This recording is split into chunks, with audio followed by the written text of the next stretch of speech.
They'll never turn you in. They could pump 1,000,000 volts through me.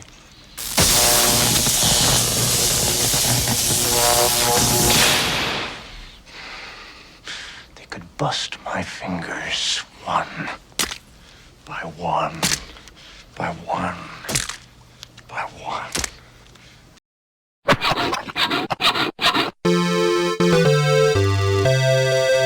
Greetings, Cosmic Blueberries. Your penguin protagonist is back. They roped me in with the butterfly nets and dragged me back here and said, no, we're doing movie requests now.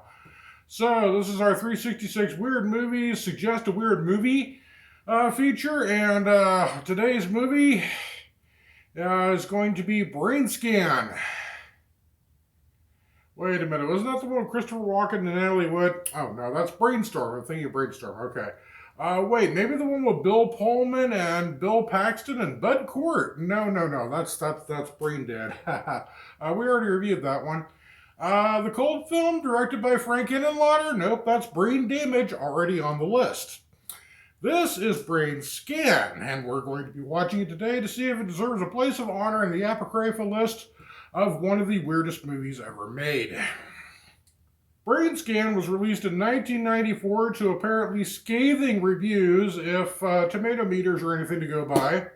And I can kind of see why. As soon as I start telling you the premise, you're going to say to yourself, Pete, that's the dumbest idea I ever heard. And they threw this together out of a bunch of ideas ripped off from better franchises, and you'd be right. But look at that audience score.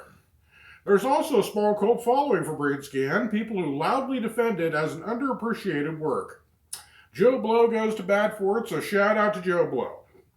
And I can kind of see why too. Brain Scan was trying as hard as it could to be a good, entertaining movie, and it is more watchable than you'd expect.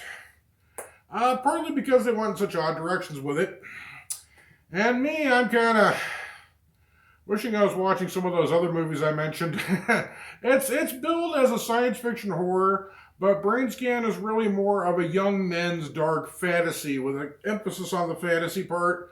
It really doesn't quite fit into either science fiction or supernatural. It never seemed to find its audience when it came out, so we're going to give it a fair trial here. So, let's pound our monster, bust out our Game Gear, fire up Windows 95, and get out our CD-ROM spinning. This is Brain Scan. It's about a killer video game.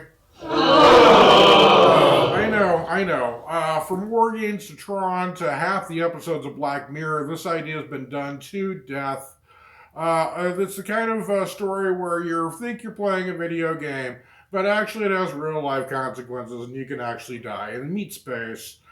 And in the 1990s, according to the media, video games were the current devil du jour for the moral majority crowd. As ABC's Bill Greenwood reports, there is a growing concern on Capitol Hill that parents who buy some of those games may not realize just how much violence they're getting. One of the most vicious games is called Mortal Kombat. The objective is to finish off your opponent violently. Another method is decapitation. Wingnuts like Jack Thompson were suing video game companies claiming they caused real-life violence. He called them murder simulators. Generally, they went on like this about board games, about Dungeons and Dragons, Magic the Gathering, heavy metal music, rap, anything. If any teenage boy loved it anywhere, it had to be Satan. So, yeah, that's the topical context of Brainstorm, Brain Scan rather. I'm going to need to watch myself on that. I promise though, it gets a little better. Our protagonist is Michael Brower, played by 90s Terminator star Edward Furlong. He's a sullen, isolated teen, and well, he should be, since it's established early on that his mother died in a car wreck that scarred him, and his father is an anonymous voice on an answering machine, always out of town on business.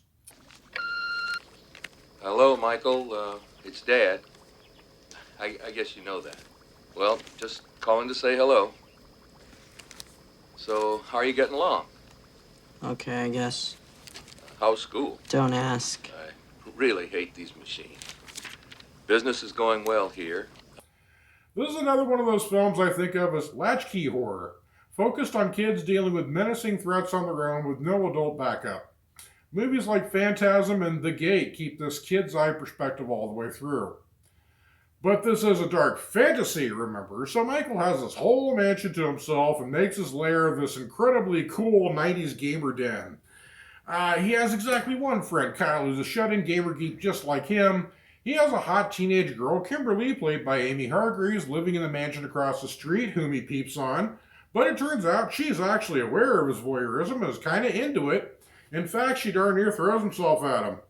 In between, Michael cruises around town in a moped like he expects a miniature Arnold Schwarzenegger to hop on. What a playa. Michael's a horror movie fan and gets in trouble with the school principal for showing horror movies to the class on school time. And that's as much as anything that counts for trouble in his world so far. Why? Why do you watch these films? Really? Yeah. Help me understand. I guess it's kind of an escape. Like lighting up a marijuana cigarette and escaping the real world, Like watching a pornographic sex film, getting an erection and raping someone? Is that what you mean? Yeah, you know, I don't think erections rape people. People rape people. Life may not be bad for Michael, and besides, he has this bonkers computer set up. Kyle is calling, Master. Hello? Yeah, I remember the Igor operating system. It came out right between the Macintosh and the BOS. Michael's friend Kyle turns him onto this new video game he's seen reviewed called All Together Now. Brain Scan, the ultimate experience in interactive terror. Brain Scan is not for the squeamish. Well, Kyle, what's the problem, man? This one will scare the hell out of you. Here. It's hot in your stuff. Brain Scan. Michael checks it out, and the most aggressive customer service rep in the world ships a disc out to him. Igor, dial 1-800-555-FEAR. Yes.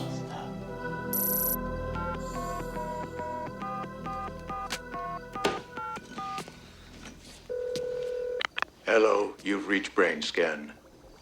I read your ad in Fango, and I just wanted to find out what's the big deal. It's the most frightening experience you'll ever have the displeasure of coming into contact with. Sure it is. Look, I've played them all.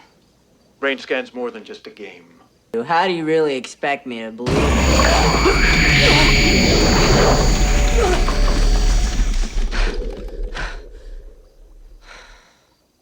Let us worry about the details, Michael. It's too late for that. It's been decided you'll play Death by Design. The first installment will arrive soon. Enjoy the ride.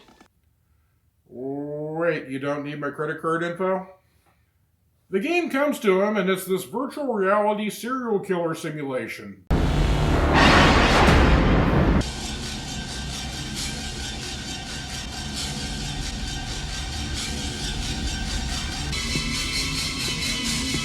But after he plays through it, he discovers that the actual murder took place in real life. And in local news, there was a grisly murder in the quiet suburban town of Mountview today. And furthermore, the game has somehow deposited a severed foot from the corpse in Michael's fridge. Honestly, for a mid-90s game, this doesn't seem that fun so far, considering the rest of us were raiding Blockbuster for copies of Earthbound and Donkey Kong Country. Michael wants to quit this game and load up some Doom 2 already, but the game itself comes to life as... Please allow me to introduce myself. My name is Trickster. This guy. He's the trickster suffering the indignity of having been bumped from serial mascot work by a cartoon rabbit. Trickster is played by classical theater actor T. Ryder Smith. Some fans out there call him the highlight of the movie. I'm kind of iffy on that. The Trickster is such a desperate attempt to draft a franchise icon in the same vein as Freddy Krueger, Pinhead, Chucky, etc., but he just comes off closer to Drop Dead Fred. But a night, just stick around and take a bite of life. We don't need people. This is this proximity. Knock it off! The Trickster looks like the genie that pops out of a Mountain Dew Code Red bottle if you polish it with Slim Jim grease. Trickster is like the avatar of the Brain Scan game, guiding Michael through his next moves. You must eliminate the witness. There was a witness.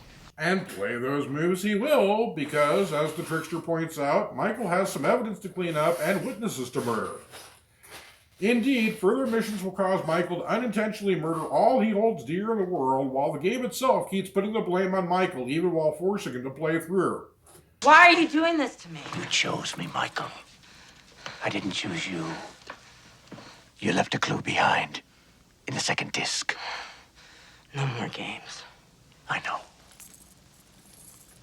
Kyle's death still hurts, but do you really feel guilty for what you've done? You could have settled for Tetris right now, Michael, but oh no, you wanted a challenge. Now dig that grave. This is what you get for not reading the end-user license agreement before clicking OK, Michael. Throughout the game installments, Detective Hayden is visiting crime scenes and roping them off with duct tape so he can stand there brooding over them.